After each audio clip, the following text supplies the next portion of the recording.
0대 0의 상황과 토트넘 같은 팀을 상대로 0대 1로 지고 있는 것은 다른 상황이다.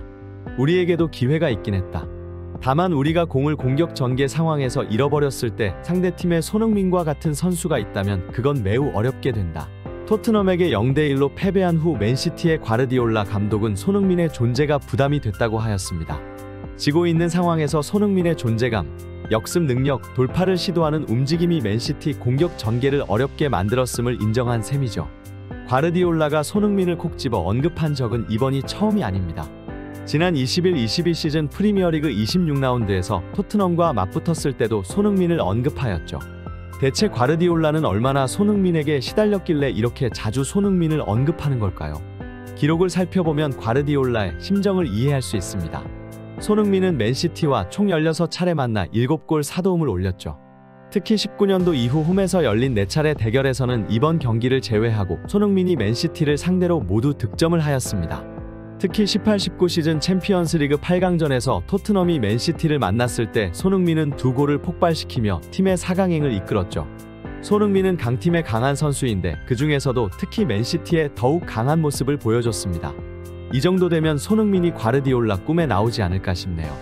이런 손흥민을 보고 현지 주요 축구계 인사들도 칭찬을 마다하지 않았습니다. 특히 맨유의 레전드 게리 네빌은 이번 경기에서 가장 빛나는 별이라 평가하면서 다음과 같은 발언을 하였습니다. 나는 맨시티전에서 손흥민의 베스트를 봤다. 이번 시즌 그가 무언가를 잃어버린 것처럼 보였다. 손흥민은 하이 레벨에서 오랜 기간 축구를 한 만큼 가라앉을 수도 있다. 하지만 맨시티전에서 그는 다시 생기를 찾은 것처럼 보였다. 케인이 267골로 토트넘 구단의 최다골 기록을 경신한 가운데 오히려 케인이 아닌 손흥민을 칭찬한 것이죠.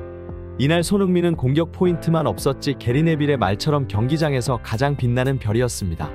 경기가 시작하자마자 70여 미터를 폭풍같이 질주하면서 컨디션이 최고의 상태임을 알렸는데요. 초반부터 이렇게 강하게 나온다면 상대팀은 심리적 압박으로 인해 위축이 될 수 있습니다. 손흥민의 드리블은 경기 초반 상대와의 기싸움에서 이길 수 있다는 점에서 단순 드리블이 아닌 그 이상이라 할 수 있습니다.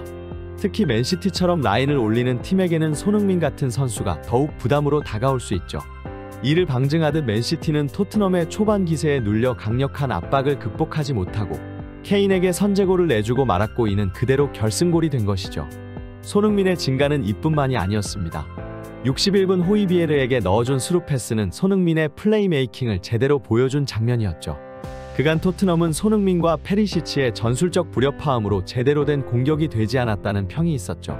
두 선수의 동선이 마치 한 선수인 것처럼 겹친 경기가 많았고 공격 작업은 당연하게도 엉망이 될 수밖에 없었습니다. 이날 손흥민은 왼쪽을 고집했던 다른 경기들과는 다르게 중앙에서 볼을 운반하는 역할을 자주 했는데요. 이러한 손흥민의 변화로 인해 토트넘의 다른 선수들이 조금 더 자유롭게 움직이고 공격 작업이 훨씬 수월해졌다는 현지 매체들의 평가입니다.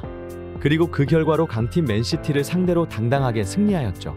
이번 시즌의 마음처럼 되지 않는 경기력에 자신감을 많이 잃었을 손흥민 선수일 텐데요. 자신의 모든 것을 보여준 이번 맨시티전을 계기로 자신감 회복과 앞으로의 활약도 기대해 보겠습니다. 시청해주셔서 감사합니다.